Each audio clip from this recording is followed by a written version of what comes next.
Hello, welcome back to Lotus Yoga and Counseling. Today I wanted to show you my glue book.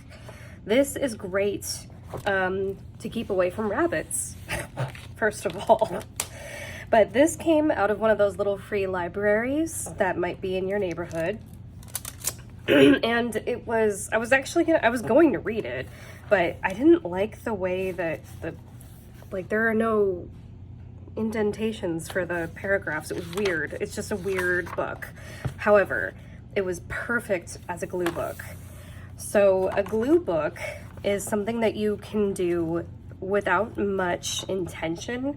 Look at what my rabbits did. Ugh. It's a great way to use up scraps, and I'll show you how you can use this as a master board as well in a little bit. But all I have done is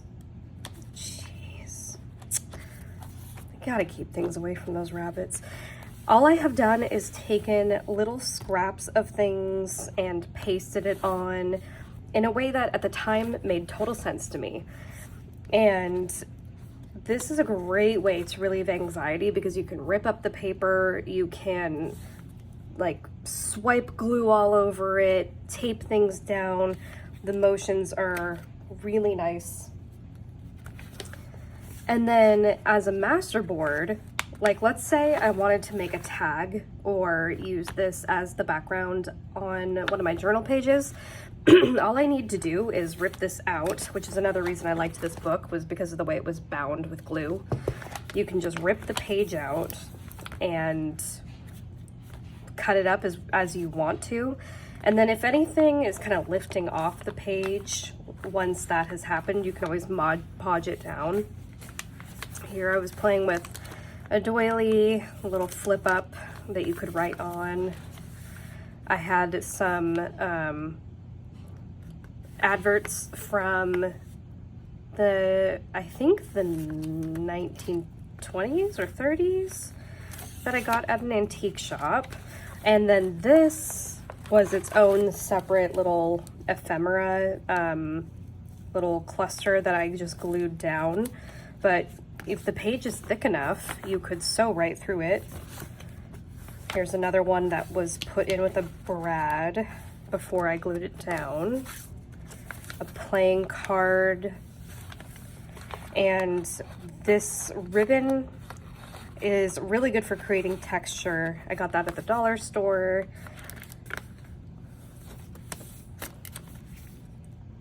Some stamping. Tried to do some layering. It's a good place to try things out if you're not sure about a technique or how something might look.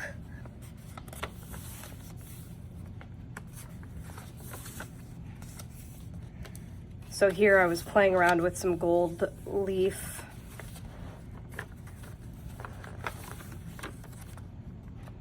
Here's some tissue paper.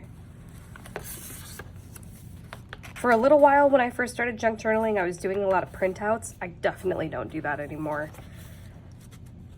I wasn't sure what I wanted to do. Oh, I started out painting. I got some new paints and I wanted to try out taking some little cardboard tubes and making some shapes with that. This was some cheesecloth. I would probably not use this one. I think I was also just playing.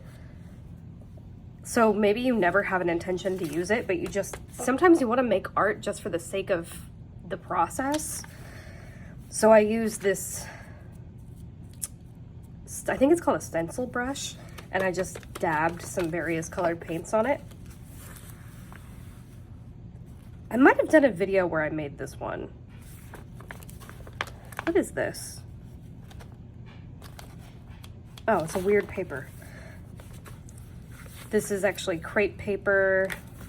This one, okay, so you can tell, you can kind of see, I did this in order of the pages. I didn't go back and make any of them.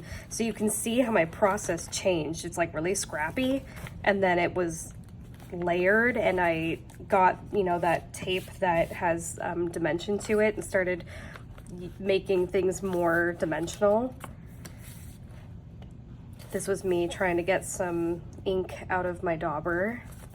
And this is what I'm currently working on. So I use a rubber band to keep this shut so that I have access to this. That was another reason I really liked this book, was it laid flat when I worked. And all this is so far is the page with some tissue paper that I got at the dollar store.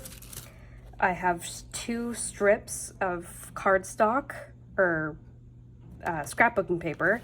And then I started playing around with tissue paper, like actual tissues, and something I keep meaning to try using, used dryer sheets. I use like 2 or 3 of these every time I do a load, and then they're just everywhere. And I feel like I have to go around the house and round them up. And so I was just doing the laundry. You might even be able to hear my dryer because it's going right now. I wasn't sure what to do with them. They smell so good even after they've been used. And I wanted to see how it would work to put them in a piece. And all I'm using is PVA glue, Elmer's school glue, which is a lot stickier than you think it is. That is all I've used on this. And it completely works. Let me show you close up. Here's where it is. I just put that down. So it provides a nice texture, and because it is porous, the glue can go on the top of it too and help keep it down. And it's actually giving a bit of thickness to the paper as it dries. So it's creating some really pretty texture. It's helping some of the words come through and then dulling some of the words in other spots. And what I'm thinking I will likely do is, maybe take like a journaling card I've already done and stick it on there. Or I've got tons of ephemera clusters I can put on there. Maybe a paper flower here. Something with a button. So I'm gonna probably keep playing with it. Because I only ever work on the right side of this journal, I never have to worry about anything being lumpy or bumpy on the page, because I never work on this side. So that is what a glue journal is. It never has to be anything too exciting. It's fun to flip through and feel all the different textures afterwards too. So it's a little bit of a sensory journal experience as well. And I don't know, maybe I'll use one of these pages somewhere else.